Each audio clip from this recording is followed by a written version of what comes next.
Perang Dunia Ketiga versus perpanjangan 3 tahun atau periode ketiga. Intinya semuanya ada tiganya deh. Apapun modelnya ternyata semuanya perang. Yang pertama, perang militer. Yang kedua, perang ego nikmat yang berkuasa. Ingin diperpanjang dengan cara tidak demokratis. Pertama, senjatanya bedil. Yang kedua, senjatanya dengan membentuk opini melalui beberapa pemimpin partai plus pakai media dan buzzer. Partai-partai yang menyadari bahwa dari survei ternyata kepopuleran mereka turun. Pada panik. Daripada ada pemilu, lebih baik tambah 3 tahun lagi karena itu biayanya murah. Juga pejabat yang banyak melakukan penumpukan kekayaan dengan jabatan dan kebijakan pengen nambah lagi 3 tahun biar bisa tambah banyak menumpuk cuannya, biar bisa tambah banyak menumpuk hartanya yang bisa dibawa ke akhirat buat nyogok malaikat, juga biar cukup waktu untuk menghilangkan jejak penumpukan kekayaan pribadi dan kelompoknya tersebut. Partai besar, 2 yang utama hasil surveinya ternyata tidak turun. Keduanya nggak setuju diperpanjang. Orang mereka bisa berpeluang ambil jabatan tertinggi tersebut, ngapain setuju nambah 3 tahun apalagi 3 periode? Amit-amit jangan sampai begitu terjadi. Begitu kata mereka. Di sisi istana yang penuh dengan puja-puji kepada pejabatnya yang semua informasi harus bagus, merasa tidak ada lawan yang pantas memimpin Indonesia selain orang yang sederhana dan baik, maka orang di sekelilingnya menambah hembusan puja-puji kepada pemimpin tertinggi. Kenapa nggak 3 periode sekalian? Kalau perlu tambah 3 tahun baru tambah 3 periode. Ini keren. Toh 80% suara partai besar di tangan kita. Itulah libido orang di sekeliling yang saat ini menjabat dengan enaknya karena bisa bermain semaunya. Ingin sang pemimpin tertinggi berkuasa terus dan apapun diusahakan. Enak mereka saat ini yang sedang menjabat karena bisa memainkan dalam tanda petik kebijakan-kebijakannya karena sang terpilih, sang tertinggi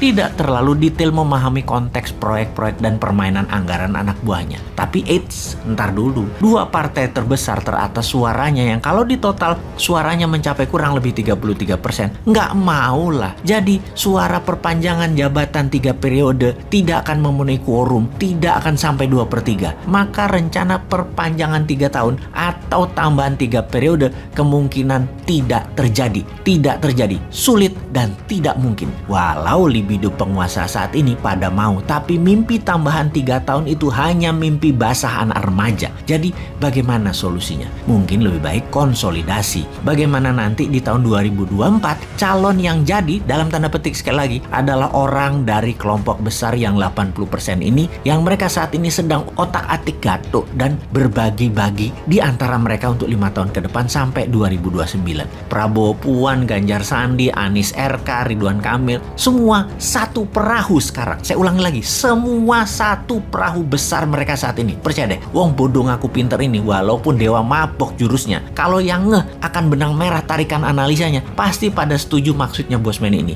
Ada banyak benernya dan sering tepat kejadiannya. Balik ke para calon. Kemudian calon-calon itu terus dipasangkan bolak-balik 6 nama itu. Bisa Anies, Puan, Prabowo, Ganjar, macem-macem diutak-atik aja pokoknya. Kompromi-kompromi terus dilakukan. Lobby-lobby, gua dapat apa, gua ngerjain apa, terus diutak-atik. Kalau kita bertanya, mana ada yang mikir misalnya bagaimana minyak goreng murah dan tersedia untuk rakyat di seluruh Indonesia. Segera bagaimana menghindari kenaikan harga dan inflasi akibat perang berkepanjangan dan dunia jadi perang dunia. Bagaimana KKB Papua selesai. Bagaimana melihat KKB ini, adakah intelijen asing bermain karena Barat merasa diambil haknya karena semua proyek mineral diambil ke Tiongkok misalnya begitu. Nggak ada yang analisa begitu. Nggak ada yang mikirin misalnya lagi bagaimana kalau Rusia menang perang dan konsolidasi kekuatan Rusia baru dengan Tiongkok tersebut dan akan menyerang Amerika. Dunia kemudian akan mempunyai 3 aksis, G3, Rusia, Tiongkok, Amerika. Dan bagaimana Indonesia bisa berenang di antara ketiganya tanpa dimakan hidup-hidup dan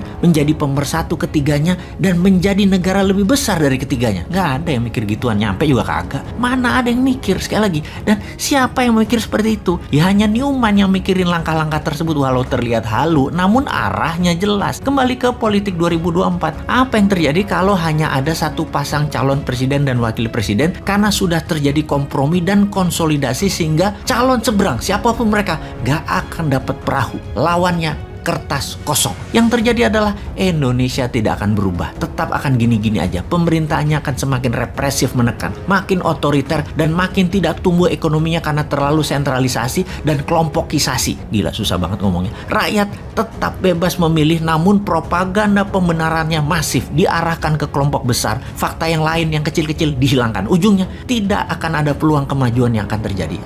Kok jadi pesimis amat, seakan kalau mereka yang sudah 7 tahun ini menjabat akan membuat Indonesia hartanya hilang. Belum tentu. Buktinya, walaupun semua harga-harga naik, minyak goreng negara penghasil sawit terbesar di dunia hilang dari peredaran, tingkat kepuasan penduduk di atas 70%. Hebat nggak tuh? Mungkin kalau minyak goreng ada, murah, BBM murah, listrik gratis, tingkat kepuasannya 120%, sampai negara tetangga pun puas. Karena kepuasan 70% itu, banyak yang bilang info dari bosman, banyak hoaks, komen-komennya orang mutu, dan cuman ketakutan dari wong bodoh ngaku pinter berasumsi saja. Jadi lanjut deh kalian menjabat, gua mantau perang dunia ketiga aja deh. Mudah-mudahan Putin selon, hajar tembak-tembakin roket ke negara-negara NATO lainnya di perbatasan seberang Ukraina. Pasti ambiar dunia, dan old mind pasti bingung karena perang dunia ketiga terjadi.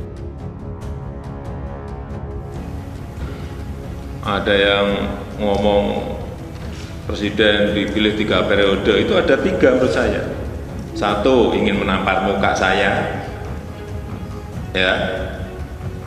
Yang kedua, ingin cari muka, padahal saya sudah punya muka. Yang ketiga, ingin menjerumuskan. Hurrah!